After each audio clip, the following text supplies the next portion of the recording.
Sauce it or toss it. Sauce it or toss it. Sauce it or toss it. Ryan, sauce it or toss it. Number one, it's time for us to say a solemn goodbye to the Vancouver Canucks 2024 first-round draft pick. I'm going to toss it. Really? Because I kind of think that Tom Willander guy is kind of boring.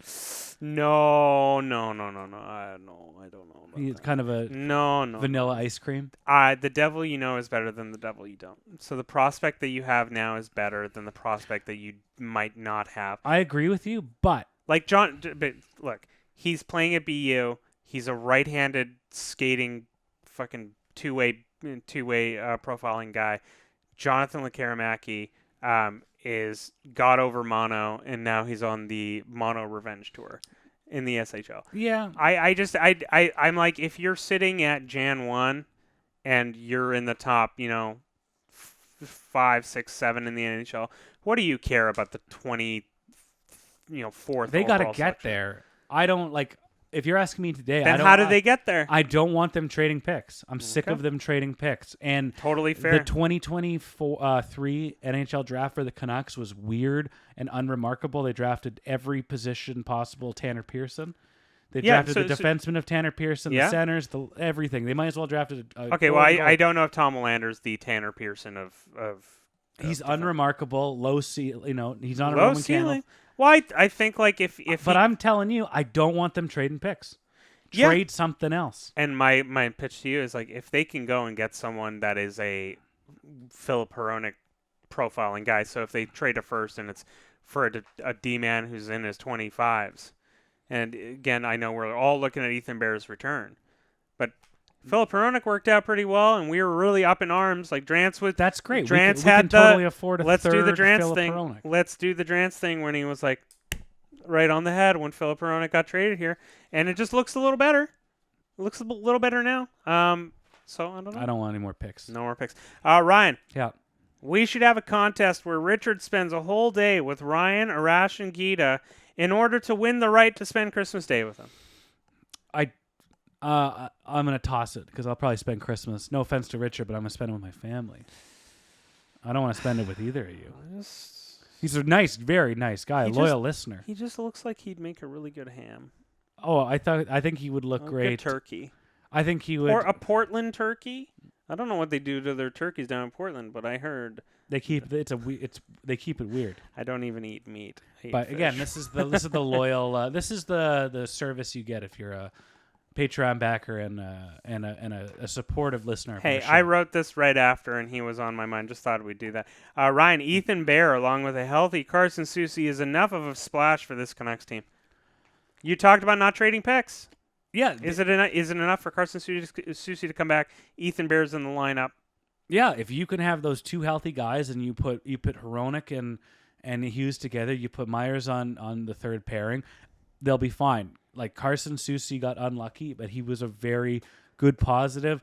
They weather the storm. He comes back in a few weeks, and you don't need to just trade this capital that you really don't have. So I'm saucing that. Good.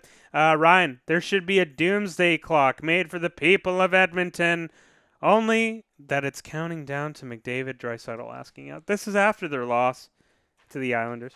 Was it the Islanders? They lost to Tampa on Saturday night. They lost to Tampa. Blew a 2-goal lead. Man, I just even if they trade for a goalie, I'm like, man, I don't even know. I don't think Jack Campbell is literally eroding even in the AHL. He's single-handedly being like the reason Bakersfield is losing games. I'm going to toss only because I don't think there's going to be a public trade request. You think it's going to be private and it'll happen and then we're like, oh crap! It won't it will come completely out of nowhere. We're in the Knobloch bump. They're 2-1 under him. They're playing a bit better. But it'll happen. It won't be a clock. It will be like a alertable. Gotcha. I'm just gonna say this emphatically, and you can tell me how you feel. Okay. For the love of God, can we just let Patrik Laine be Patrik Laine? Toss. just let him stop trying to turn him into Steve Yzerman, this two-way guy. Stop trying to turn him into a center, a face-off. Just let him be the guy who rips pucks 10 shots a game. Don't worry about the medium back check. Just let him just be that. Toss. What? He's not good enough.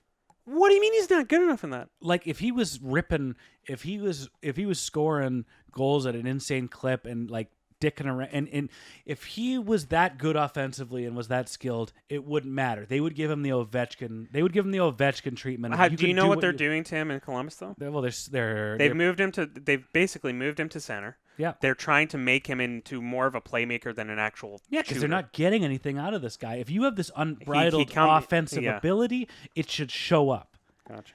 How many coaches, how many teams, how many different options, how many hard-ass coaches, fair coaches, he's done everything. They've gotten all different types of options and environments for this guy.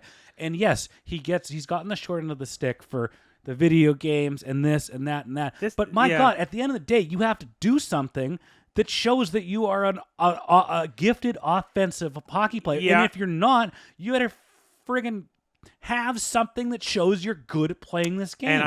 And I also think that you have to put certain players in specific situations and places to succeed.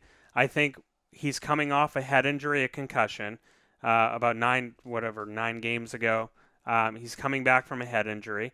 Today, he was healthy scratched on the day of his father's passing. And it's like, you know what? Just my thing with someone like Patrik Laine is that if Patrik Laine is saying, I'm not loving playing hockey, or I'm not doing this, that. Yes, some of it is up to him, and I'm sure you want to give him the rah-rah, and you want to be like, hey, man, give yourself a shake. You're in the NHL. Come on, be a man. Or you can say, you know what, this kid, obviously, he walks in a different step than other people. He obviously does have the talent to be a really effective scorer, really effective a goal scorer in the NHL. Probably has some back issues coming in. He's 25 now. He's had a few injuries.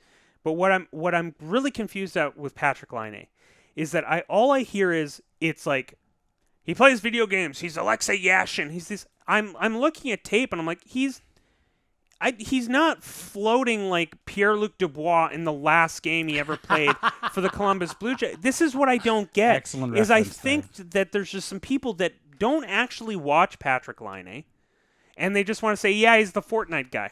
Yeah, he's always the Fortnite guy. Well, he's gonna have that. Like that's an unfortunate brand, but like everyone plays. A lot of people play Fortnite. A lot of people play video games and stuff, and that But that doesn't matter. But like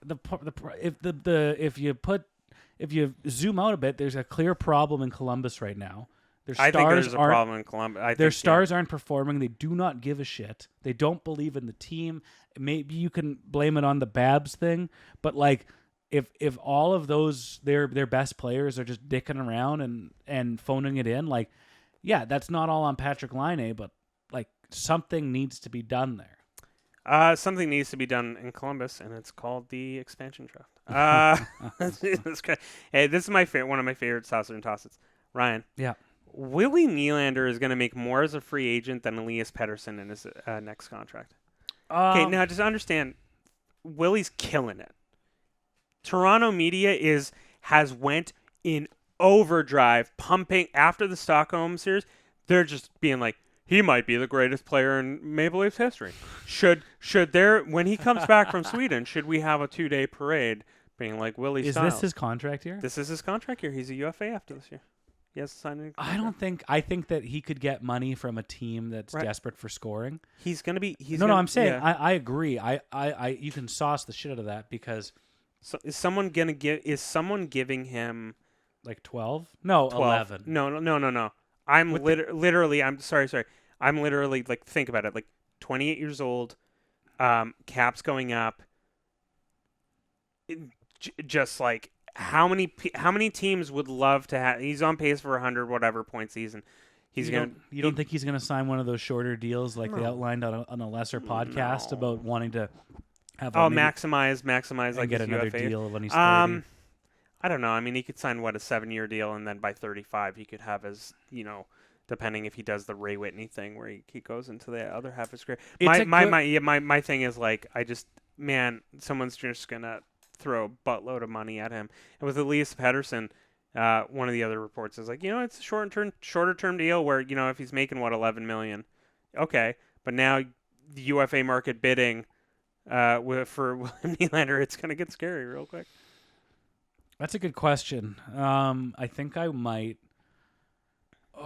I'm gonna sauce it because I firmly believe that Petey's gonna get a shorter deal. Yeah. So we can take that Austin Matthews approach. Nylander's gonna get some like max deal from Someone's gonna give him like a 7 crazy. and it won't be the Toronto Maple Leafs. No, because I love looking at like the Toronto media and like Toronto fans and just in their kind of mentality that these young kids they love Toronto. They love Toronto. No, they love the business. They love sports betting. They love TD Bank. They love traffic being so bad they have to take the subway because it takes 2 hours to get to the Scotiabank Arena. Hey, at least our own problem in this city is we can't afford to live here, but we have a bus. We have a transit system. Ryan, last but not least, Yeah. have more beers with the people you love. Toss. What? I had a bad experience this weekend. That's rude. Wow, I was being real sweet, and now Ryan's being a jerk just because he's getting sweaty in this hockey jersey. You should. We'll sauce that. No, you tossed it. I want that clipped. This is what I have to deal with. I throw loving adoration towards my podcast partner in Ryan Schapp, and he just throws me under the bus like a drug dealer getting chased by the cops and he has to get rid of his stash. You're just like, Wee!